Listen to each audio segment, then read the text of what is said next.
Ceci est un livre audio autogénéré par Google. Introduction. Ouverture et accueil. Francis DeplanckE. Directeur de cabinet de Thérèse Lebrun, président-recteur de l'Université catholique de Lille. Mesdames, Messieurs, chers collègues, chers étudiants et chers amis. La médecine à l'épreuve du risque pénal, un thème actuel. La médecine à l'épreuve du risque pénal répond à la volonté du C3RD de structurer la recherche autour des grands axes que sont d'une part, le risque du droit et d'autre part, la gestion du risque par le droit.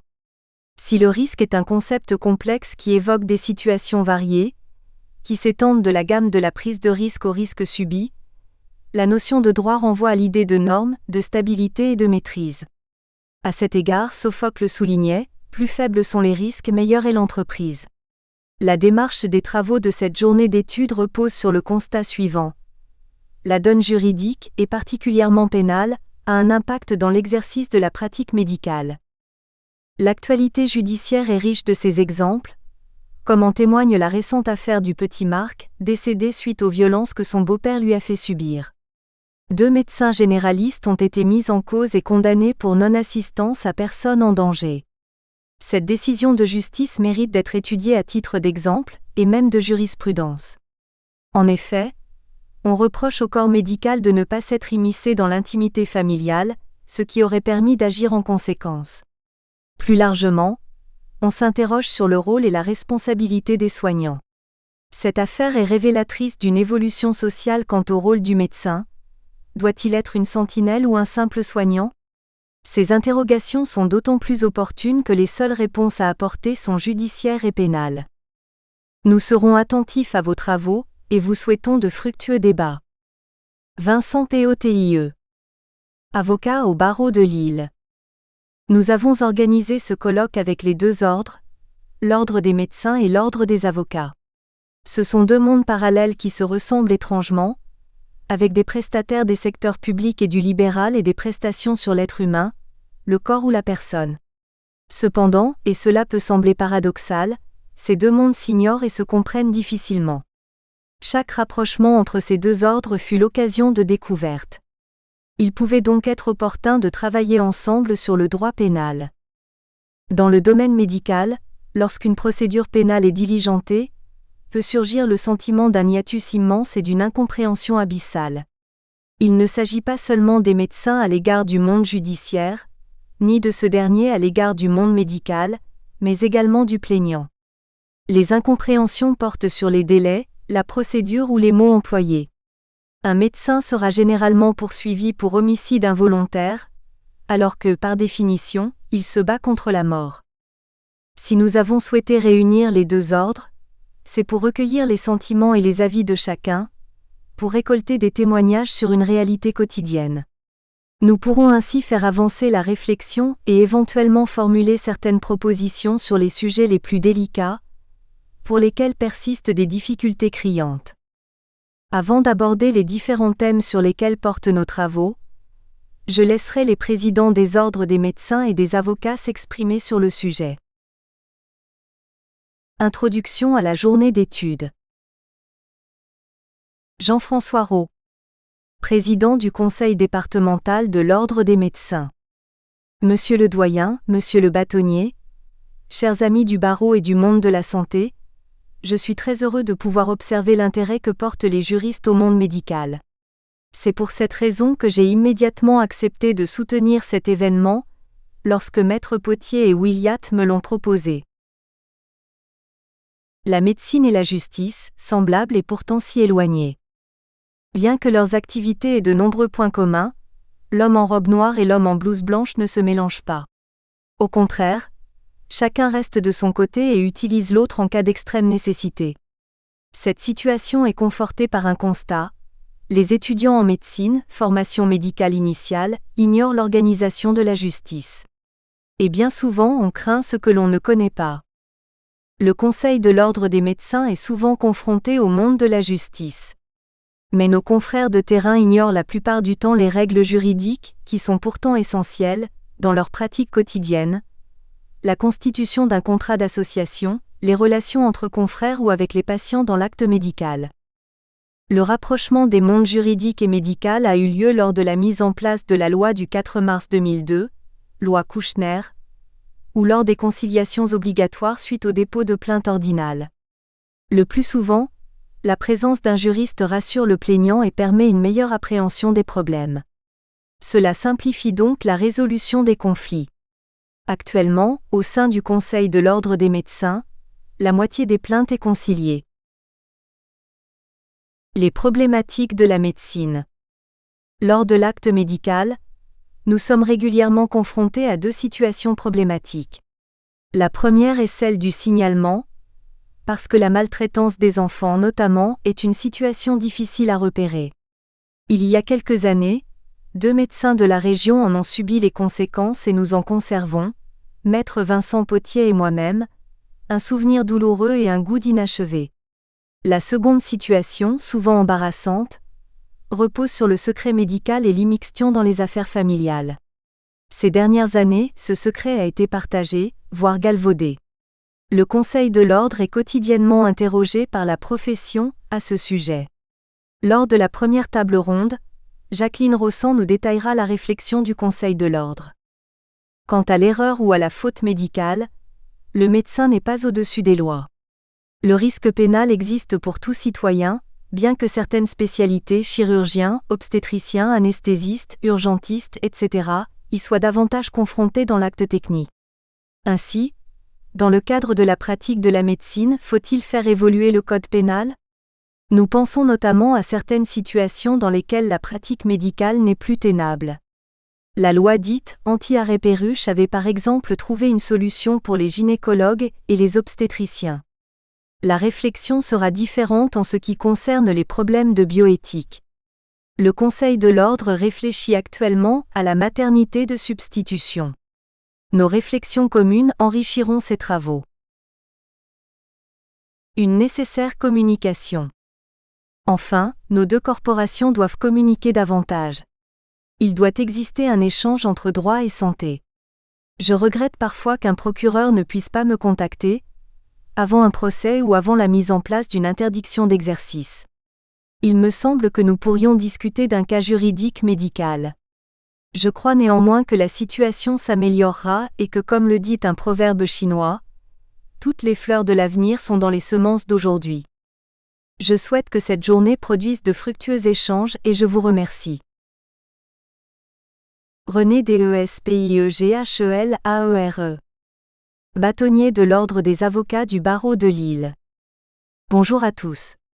Je remercie Monsieur le Doyen d'avoir permis cette collaboration et cette réflexion sur le risque pénal engendré par l'exercice de la médecine. Jean-François Roux a résumé un certain nombre des problématiques qui sont les nôtres. J'avais déjà envisagé une collaboration plus intense entre la faculté de médecine et le barreau. J'avais par exemple imaginé un travail collectif sur des questions communes aux deux entités. Le projet était peut-être trop ambitieux et aurait demandé une plus grande coordination et des travaux en amont. Une journée comme celle qui nous réunit peut contribuer au rapprochement du droit et de la médecine, ainsi qu'à une réflexion dans la perspective de travaux plus complets, pouvant aboutir à de réelles propositions à destination des pouvoirs publics. Je suis heureux, autant à titre personnel qu'ordinal, de ce rapprochement et de cette réflexion commune. Nous avons des préoccupations nombreuses et variées. Par exemple, en partenariat avec la Fédération régionale de santé mentale, l'Ordre des avocats et des psychiatres mène une réflexion commune. Nous avons en effet constaté que le droit, même s'il est potentiellement présent, n'est exercé qu'après les hospitalisations, qu'elles soient à la demande d'un tiers ou de l'autorité publique. Or, la jurisprudence révèle constamment des situations douloureuses. Les psychiatres se sont aperçus que le droit n'était pas exercé en amont des hospitalisations. C'est la raison pour laquelle ils ont demandé à l'Ordre des avocats de collaborer à leur réflexion. Le droit médical souffre d'un paradoxe. 2 États démocratiques pratiquent encore la peine de mort, le Japon et les États-Unis. Aux États-Unis, ce sont des médecins qui procèdent à l'injection létale. En France, l'euthanasie est interdite. Tant et si bien que dans le cas Vincent Humbert, le docteur Chaussois a été renvoyé devant la cour d'assises. En Hollande, l'euthanasie est permise et peut être pratiquée sur les enfants. En Suisse, ce sont des associations qui assistent les personnes dans le cadre d'un suicide organisé. Ces différences entre sociétés résultent du positionnement qu'elles ont par rapport à une certaine éthique, positionnement qui résulte de la loi. Ce qui est vrai à une certaine époque, dans une certaine région, peut ne pas être une vérité ailleurs. De la même manière, la gestation pour autrui est interdite en France alors qu'elle est autorisée aux États-Unis. Les personnes qui ont eu recours à ce système de procréation sont confrontées à de nombreux problèmes sociaux et juridiques pour vivre normalement dans leur société. Le mariage homosexuel et l'adoption d'enfants par un couple du même sexe sont soumis également à ce paradoxe. L'évolution du droit positif. Il existe toujours un décalage entre la loi et les situations de fait. Le droit positif évolue souvent sous la pression des événements, et une loi n'est jamais en avance sur son temps. Si ni le procès de Bobigny, ni le manifeste, ni les plaidoiries et les interventions de maître Gisèle Halimi n'avaient eu lieu, la loi Veil sur l'avortement serait-elle intervenue ? D'autant plus que dans un premier temps, elle avait été établie à durée déterminée. On avait d'abord voulu vérifier les conditions d'application de la loi pendant 5 ans, avant d'en déterminer une application définitive. Ce projet de loi est né des situations difficiles que vivaient les personnes qui désiraient avorter, et qui devaient pour cela se rendre à l'étranger. L'arrêt Perruche est ensuite intervenu, pour finalement être rectifié par la loi. Un des 2 articles de la loi Kouchner précisait que nul ne peut se prévaloir d'un préjudice du seul fait de sa naissance. Aujourd'hui, nous constatons une frénésie législative. Un fait divers entraîne nécessairement la réactivité du pouvoir politique et les textes votés produisent un millefeuille législatif considérable. Pourtant, il est fréquent que les lois existantes offrent suffisamment de moyens pour régler le problème. L'effet d'annonce et l'intervention sont nécessaires pour la prise de conscience du public et de l'électeur. Montesquieu disait « Il ne faut toucher aux lois que d'une main tremblante ». Ainsi, les lois de bioéthique, qui sont relativement récentes, doivent-elles nécessairement être révisées ? Votée en 2005, la loi Leonetti est l'exemple d'un juste équilibre entre l'humain et le juridique. Le médecin peut ne pas encourir de risque pénal majeur, puisque certaines infractions d'abstention ont reculé et que certains faits justificatifs sont mis en avant. Ainsi, dans certaines conditions, c'est notamment le cas avec les soins palliatifs, on choisit de ne pas faire mourir mais de laisser mourir. En accord avec le patient ou avec le tiers de confiance, on peut réaliser un certain nombre d'améliorations et permettre une fin de vie digne. Cet équilibre justifierait que l'on ne touche pas à la loi, mais que l'on tienne compte du libre arbitre du médecin, de la volonté du patient et de sa famille, et du fait d'associer toute l'équipe médicale au sort du patient en fin de vie.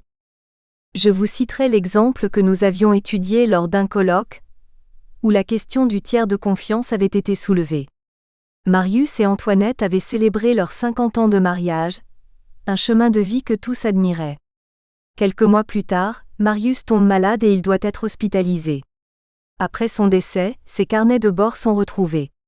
Il témoignait des persécutions que Marius subissait de la part de son épouse. Jour après jour, Marius décrivait le monstre qu'elle était. Or, à la fin de la vie de Marius, c'est Antoinette qui était devenue son tiers de confiance.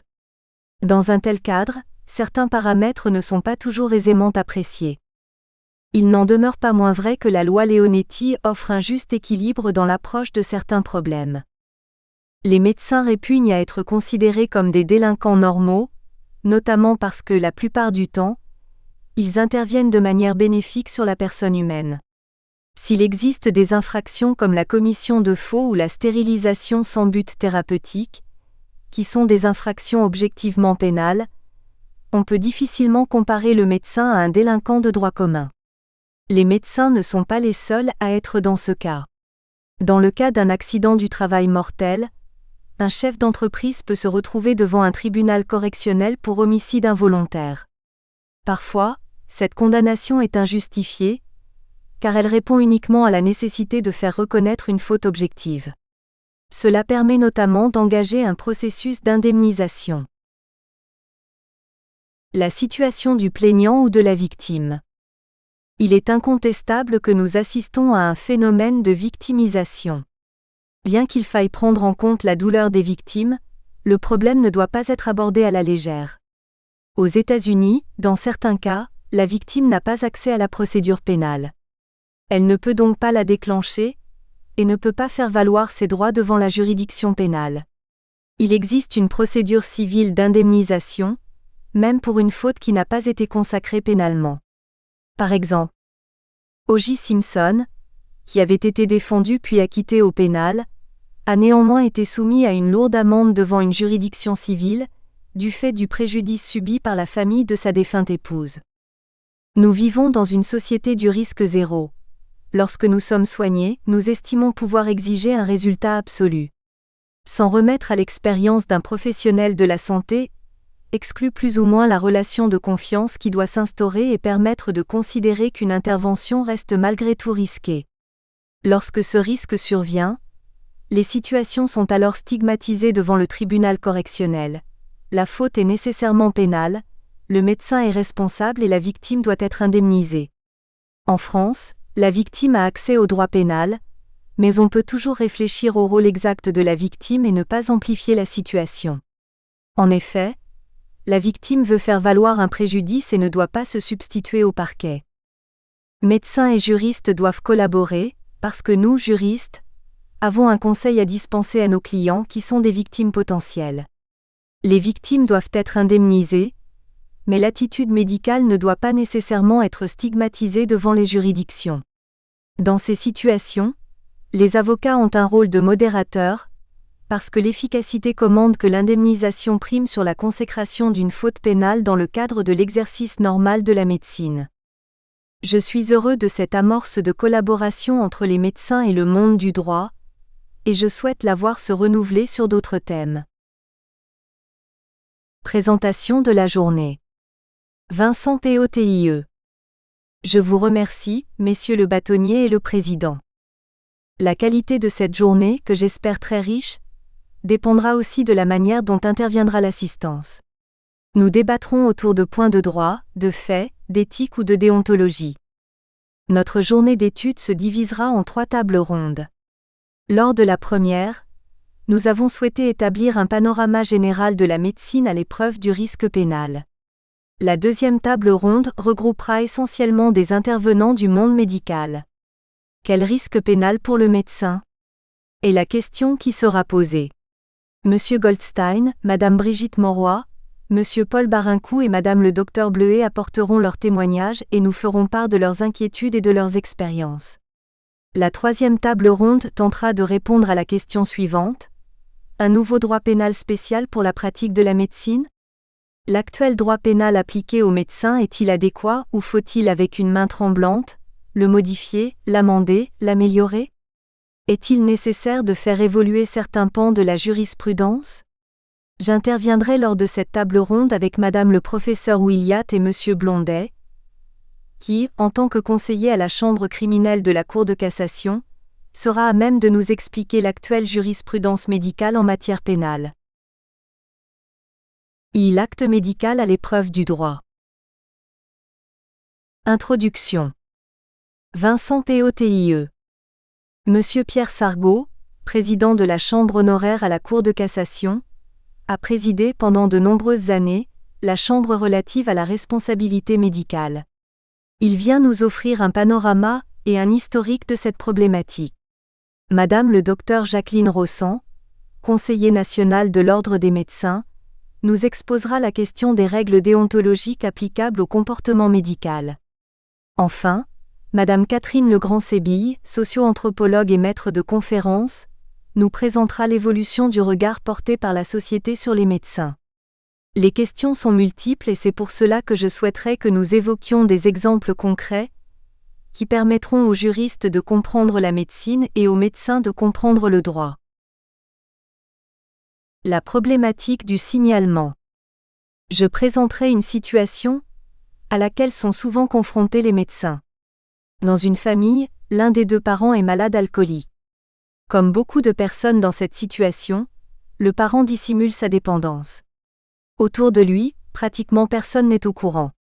Mais le médecin connaît la situation, comme il en connaît les conséquences dramatiques au sein de la famille du malade, notamment sur les enfants, coûts, absence de soins, etc. Le médecin est alors confronté à la question suivante: quand doit-il signaler cette situation? À partir de quand doit-il protéger les membres de la famille et occulter sa mission de soins à l'égard du parent alcoolique? Il est le seul à pouvoir parler d'alcool aux parents malades. Dans ce cas, le médecin prend le temps nécessaire et considère parallèlement le risque qu'un drame se produise au sein de la famille. Le médecin peut choisir de préserver l'acte de soin et de la mener à son terme, ou il peut décider de protéger la famille, quitte à faire négliger les soins ou à les confier à un confrère. En d'autres termes, dans le cadre de l'assistance à personne en péril, l'élément matériel est-il identique pour un médecin et pour celui qui trouve un blessé au bord de la route? L'élément moral est-il également le même? À partir de quand considère-t-on qu'un médecin n'a pas assisté la personne en danger de manière volontaire, alors qu'il savait que l'enfant était en danger? Quand devait-il intervenir, alors que son obligation de soin le freinait dans cette intervention? Cet exemple est à la fois simple et symptomatique. De plus, les médecins y sont régulièrement confrontés. La médecine est un monde complexe dans lequel des règles sont édictées. Cela permet par ailleurs de prendre ses responsabilités et d'aller parfois au-delà ou en deçà de ce qui semble être une norme. L'approche conceptuelle et historique de l'application du droit de la RESPONSABILITE à la médecine. Pierre Sargaud, président de la Chambre honoraire à la Cour de cassation. Par Pierre Sargaud, président de Chambre honoraire à la Cour de cassation. 1.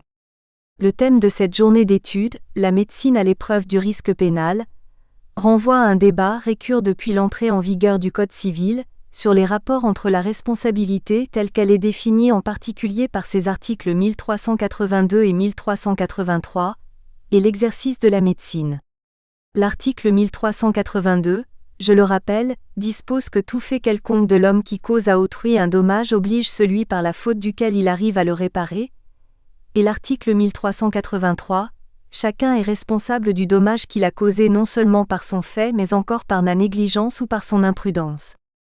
Et ce débat n'est pas cantonné à la responsabilité civile, puisque le principe de l'identité des fautes civiles et pénales en matière d'homicide et de blessures involontaires, art. 319 et 320 de l'Ancien Code pénal, solennellement affirmé par le célèbre arrêt Brochet et Deschamps du 18 décembre 1912, aboutissait à ce que, selon les formules de cet arrêt, la légèreté de la faute commise n'avait d'autre effet que celui d'atténuer la peine encourue.